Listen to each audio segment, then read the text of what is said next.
सबसे पहले तो निर्णय ये करना है कि आप स्मार्ट हैं कि गैजेट स्मार्ट है।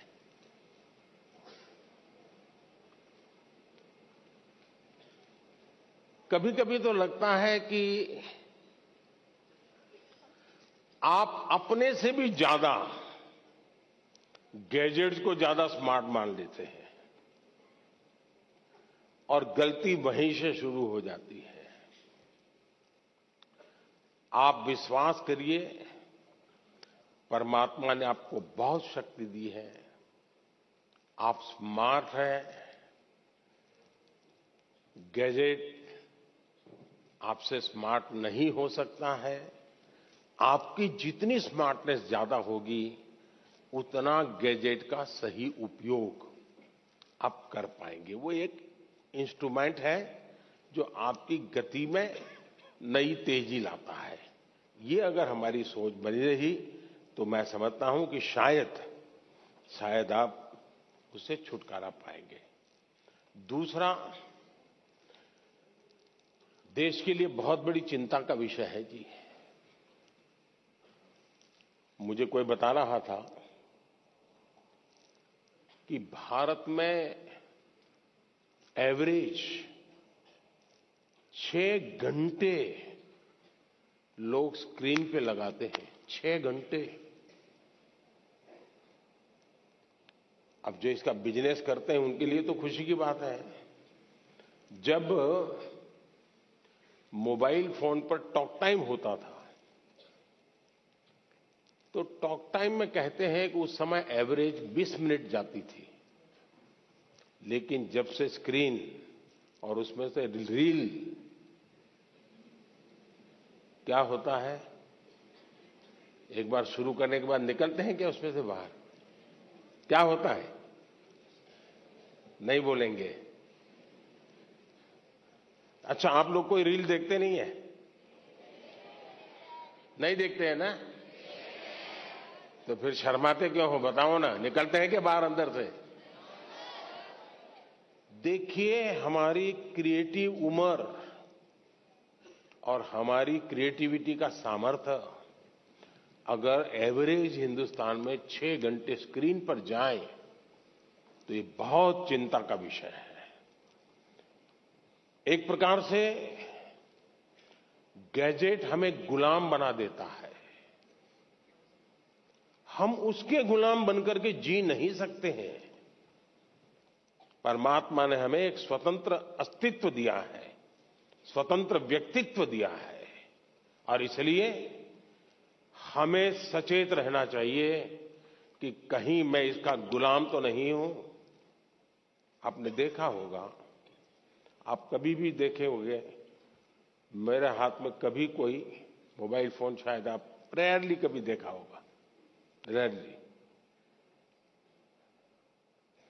मैंने क्यों अपने आप को संभाल के रखा हुआ है? जबकि मैं एक्टिव बहुत हूं, लेकिन उसके लिए समय मैंने तय किया हुआ है। उस समय के बाहर मैं ज्यादा नहीं करता हूं। और इसलिए लोग, तो मैंने देखा है, अच्छी मीटिंग चल रही है, बहुत अच्छी, और थोड़ा सा वाइब्रेशन आया तो ऐसे निकाल के देखता है। मैं समझता हूं कि हमने खुद ने कोशिश करनी चाहिए कि हम इन गैजेट्स के गुलाम नहीं बनेंगे। मैं एक स्वतंत्र व्यक्तित्व हूं, मेरा स्वतंत्र अस्तित्व है, और उसमें से जो मेरे काम की चीज है उस तक ही मैं सीमित रहूंगा। मैं टेक्नोलॉजी का उपयोग करूंगा, मैं टेक्नोलॉजी से भागूंगा नहीं, लेकिन मैं उसकी उपयोगिता और आवश्यकता अपने मुताबिक करूंगा। अब मान लीजिए आपने ऑनलाइन डोसा बनाने की बढ़िया रेसिपी पढ़ ली, घंटा लगा दिया, कौन कौन से इंग्रेडिएंट्स होते हैं वो भी कर लिया। पेट भर जाएगा क्या? भर जाएगा क्या? नहीं भरेगा ना? उसके लिए तो डोसा बना के खाना पड़ेगा ना।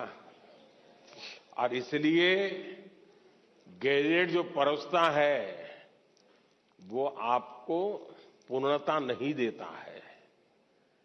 आपके भीतर का सामर्थ्य, अब आपने देखा होगा पहले के जमाने में बच्चे बड़े आराम से पहाड़ा कर देते थे, पहाड़ा बोलते हैं ना, हैं? और बड़े आराम से बोलते थे। और मैंने देखा है कि जो भारत के बच्चे विदेश जाते थे ना, तो विदेश के लोगों को बड़ा आश्चर्य होता था कि ये कैसे इतना पहाड़ा बोल देता है। अब उसको कुछ लगता नहीं था। अब आप देखिए धीरे धीरे क्या हाल हो गया है। हमें पहाड़ा बोलने वाला बच्चा ढूंढना पड़ता है। क्यों? उसको अब आ गया है, हो गया। यानी हम अपनी क्षमता खो रहे हैं। हमें अपनी क्षमता खोए बिना क्षमता को आगे बढ़ाना, ये हमें कॉन्शियसली प्रयास करना पड़ेगा। अदरवाइज धीरे धीरे धीरे करके वो विधा खत्म हो जाएगी। हमारी कोशिश होनी चाहिए कि हम अपने आप को लगातार टेस्ट करते रहें। मुझे ये आता है कि नहीं आता है, वरना तो आजकल तो आर्टिफिशियल इंटेलिजेंस के इतने प्लेटफॉर्म आए हैं कि आपको कुछ करने की जरूरत नहीं है। उस प्लेटफॉर्म पे जाकर के चैट पर चले जाएंगे तो आपको दुनिया भर की चीजें बता करके दे देता है वो। अब तो गूगल से भी एक स्टेप आगे चला गया है। अगर आप उसमें फंस गए तो आपकी क्रिएटिविटी खत्म हो जाएगी। और इसलिए मेरा तो आग्रह रहेगा कि आप, दूसरा, हमारे यहां आरोग्य का जो शास्त्र है पुरातन भारत में आरोग्य का, उसमें उपवास की परंपरा होती है कि कुछ जरा ऐसा लगता है तो ऐसा करो, आप फास्टिंग करो। कुछ हमारे देश में कुछ रिलीजियस रिचुअल्स में भी होता है फास्टिंग करो। अब वक्त बदल चुका है, तो मैं आपको कहूंगा, क्या आप हफ्ते में कुछ दिन या दिन में कुछ घंटे ये टेक्नोलॉजी का फास्टिंग कर सकते हैं क्या? कि उतने घंटे उसकी तरफ जाएंगे ही नहीं।